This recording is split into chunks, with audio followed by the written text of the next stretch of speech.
ಜೈ ಗುರುದೇವ. ಇವತ್ತು ನಾವು ಯಾವುದಾದ್ರೂ ಡಾಕ್ಟ್ರ್ ಕಡೆ ಹೋದರೆ ನಮ್ಮ ಕಾಯಿಲೆಗೆ ಅನುಸಾರವಾಗಿ ಕೆಲವು ಮೆಡಿಸಿನ್ಸ್ ಪ್ರಿಸ್ಕ್ರಿಪ್ಷನ್ ಅವ್ರು ಬರೆದು ಕೊಡ್ತಾರೆ. ಜೊತೆಗೆ ರೆಸ್ಟ್ ತಗೊಳ್ಳಿ, ಏನು ಯೋಚನೆ ಮಾಡಬೇಡಿ ಅಂತ ಹೇಳ್ತಾರೆ. ಅದು ಕೊನೆಗೆ ಹೇಳಿದಂಥ ಮಾತು ದಿವ್ಯ ಔಷಧಿ. ಅಂದ್ರೆ rest is the ultimate cure for all diseases.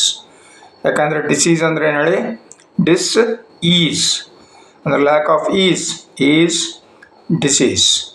ನಮಗೆ ಈಸ್ ಅಂದರೆ ವಿಶ್ರಾಂತಿ ಇಲ್ಲ, ಕಾಯಿಲೆ ಬಂದಿದೆ. ಡಾಕ್ಟ್ರು ಹೇಳಿದರು ವಿಶ್ರಾಂತಿ ಪಡ್ಕೊಳ್ಳಿ ಅಂತ. ನಾವು ಅವ್ರನ್ನ ಅಷ್ಟು ಸೀರಿಯಸ್ ಆಗಿ ತಗೊಳ್ಳಿಲ್ಲ. ಮತ್ತು ನಾವು ಟೆನ್ಷನ್ ಮಾಡಿಕೊಂಡು ಓಡಾಡಿಕೊಂಡು ಇನ್ನೇನೋ ಮಾಡೋದ್ರಲ್ಲೇ ನಮ್ಮ ಜೀವನವನ್ನು ಮುಂದುವರಿಸ್ತಾ ಇದ್ದಾಗೆ ಸೆಕೆಂಡ್ ಅಟ್ಯಾಕ್ ಬಂದಾಗ ಮತ್ತೆ ಡಾಕ್ಟ್ರ್ ಹತ್ರ ಹೋಗ್ತೇವೆ. ಆವಾಗ ಡಾಕ್ಟ್ರ್ ಹೇಳ್ತಾರೆ ನೀವು ಬರೀ ರೆಸ್ಟ್ ತೊಗೋಬೇಕಾಗಿಲ್ಲ, ಬೆಡ್ ರೆಸ್ಟ್ ಬೇಕು ಅಂತ ಹೇಳ್ತಾರೆ. ಕರೆಕ್ಟಾ? ಸೊ ಬೆಡ್ ರೆಸ್ಟ್ ತೊಗೊಳ್ಳುವಂಥ ಪರಿಸ್ಥಿತಿ ನಮಗೆ ಬರೋಕ್ಕಿಂತ ಮುಂಚೆನೇ ನಾವು ರೆಸ್ಟ್ಫುಲ್ ಆಗಿರೋದು ತುಂಬ important. That is possible only through yogic meditation and reiki. Meditation ಅಂದರೆ ಏನಪ್ಪ, ಧ್ಯಾನದಲ್ಲಿ ಏನು ಮಾಡ್ದೇ ಮನಸ್ಸಿಗೆ ಯಾವ ಕೆಲಸ ಇಲ್ಲದೇ ತುಂಬ ರೆಸ್ಟ್ಫುಲ್ಲಾಗಿ ಇಟ್ಕೊಳ್ಳುವಂಥ ಒಂದು ವಿಧಾನ. ಅದು ವೈಜ್ಞಾನಿಕವಾಗಿದೆ. ಸಿಮಿಲರ್ಲಿ ರೇಖಿ ಅನ್ನೋದು, ರೇಖಿ ಅಂದರೆ ಬ್ರಹ್ಮಾಂಡದ ದಿವ್ಯ ಶಕ್ತಿಯನ್ನು ನಾವು ಜಾಗೃತಗೊಳಿಸುವಂಥ ಒಂದು ವಿಧಾನ.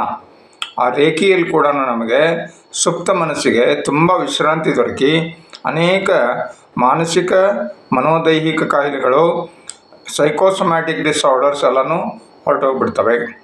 ಇತ್ತೀಚೆಗೆ ಜನರಿಗೆ ಹಾರ್ಟ್ ಅಟ್ಯಾಕ್ ಅನ್ನೋದು ತುಂಬ ಕಾಮನ್ ಆಗಿದೆ. ಬ್ಲಡ್ ಪ್ರೆಷರು, ಆಮೇಲೆ ಡಯಾಬಿಟಿಸು, ಈ ಥರ ಎಲ್ಲ ಕಾಯಿಲೆಗಳು ನಮ್ಮ ಮನಸ್ಸಿನ ಉದ್ವೇಗದಿಂದ ಉಂಟಾಗ್ತದೆ ಅಂತ ಡಾಕ್ಟರ್ಸಿಗೂ ಗೊತ್ತಿದೆ, ಪೇಷಂಟ್ಸಿಗೂ ಗೊತ್ತಿದೆ. ಆದರೂ ಪೇಷಂಟ್ಸಿಗೆ ಅದನ್ನು ಮೆಂಟಲ್ ಟೆನ್ಷನ್ ಬಿಡೋಕೆ ಆಗ್ತಾಯಿಲ್ಲ. ಅದಕ್ಕೆ ಸುಲಭ ವಿಧಾನ ಏನಪ್ಪ ಅಂತಂದರೆ ರೇಖಿ. ಈ ರೇಖಿಯನ್ನು ಪ್ರತಿನಿತ್ಯ ಸುಮಾರು ಒಂದು 40 ನಿಮಿಷ 50 ನಿಮಿಷ ಮಾಡಿದ್ದಾದರೆ ನಮಗೆ ಎಲ್ಲ ಕಾಯಿಲೆಗಳಿಂದ ಮುಕ್ತರಾಗಿ ನಾವು ಅತ್ಯಂತ ಶಕ್ತಿಯುತರಾಗಿ ಜೀವನದಲ್ಲಿ ನಮ್ಮ ಕಾರ್ಯಗಳನ್ನು ನಿರ್ವಹಿಸಬಹುದು ಅನ್ನೋದು ಸಮೀಕ್ಷೆ. ಹೀಗಾಗಿ ನಾವು ಪ್ರತಿದಿನ ಸ್ನಾನ ಮಾಡಿದ ಹಾಗೆ, ಹಲ್ಲು ಉಜ್ಜಿದ ಹಾಗೆ, ನಮ್ಮ ದೇಹವನ್ನು ಪರಿಶುದ್ಧವಾಗಿ ಇಟ್ಕೊಳ್ಳುವ ತರಹ ನಮ್ಮ ಮನಸ್ಸನ್ನು ಕೂಡ ಪರಿಶುದ್ಧವಾಗಿ ಇಟ್ಕೊಳ್ಳೋದಕ್ಕೆ ರೇಖಿ ಅನ್ನೋದು ನಮಗೆ ತುಂಬ ಸಹಾಯಕಾರಿಯಾಗಿದೆ. ಜೊತೆಗೆ ಮೆಡಿಟೇಷನ್, ಧ್ಯಾನ ಮಾಡೋದು ಕೂಡ ನಮಗೆ ಅಷ್ಟೇ ಚೆನ್ನಾಗಿದೆ. ಇವನ್ನ ಪ್ರತಿನಿತ್ಯ ಪರಿಪಾಲನೆ ಮಾಡೋದರಿಂದ ನಾವು ಎಲ್ಲ ಕಾಯಿಲೆಗಳಿಂದ ಮುಕ್ತರಾಗಿ ಮುಂದೆ ಬರಬಹುದಾದಂತಹ ಅನೇಕ ಒತ್ತಡ ಸಹಿತವಾದಂತಹ ಕಾಯಿಲೆಗಳಿಗೆ ನಾವು ವಿರಾಮ ಹೇಳಬೇಕಾಗಿದೆ.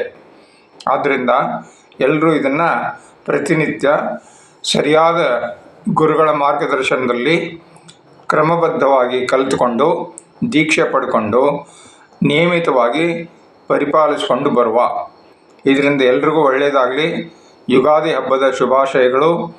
ಯುಗಾದಿ ಅಂದರೆ ಹೊಸ ವರ್ಷ. ನಾವು ಮಾಡುವಂಥ ಸಾಧನೆಯಿಂದ ನಮಗೆ ಹೊಸ ಹರುಷ ಬೇಕು. ಹೊಸ ವರ್ಷ, ಹೊಸ ಹರುಷ, ಹೊಸ ಉತ್ಸಾಹ, ಹೊಸ ಶಕ್ತಿಗಳು ನಾವು ಮೈಗೂಡಿಸ್ಕೊಂಡಿದ್ದಾಗ ನಮ್ಮ ಜೀವನ ನಿಜವಾಗಿಯೂ ನವೀನವಾಗುತ್ತದೆ. ಹೊಸದಾಗಿ ಅನುಭವಕ್ಕೆ ನಮಗೆ ಬರ್ತದೆ. ನಾವು ಎಲ್ಲರೂ ಚೆನ್ನಾಗಿರೋಣ, ಆರೋಗ್ಯವಾಗಿರೋಣ, ಮತ್ತು ನಮ್ಮ ಸುತ್ತಮುತ್ತಲು ಇರುವಂಥ ಜನರಿಗೆ ಎಲ್ರಿಗೂ ಆರೋಗ್ಯದಾಯಕವಾದಂತಹ ವಾತಾವರಣವನ್ನು ನಿರ್ಮಾಣ ಮಾಡೋಣ. ಎಲ್ರಿಗೂ ಒಳ್ಳೆಯದಾಗಲಿ. ಜೈ ಗುರುದೇವ. ನಮಸ್ಕಾರ.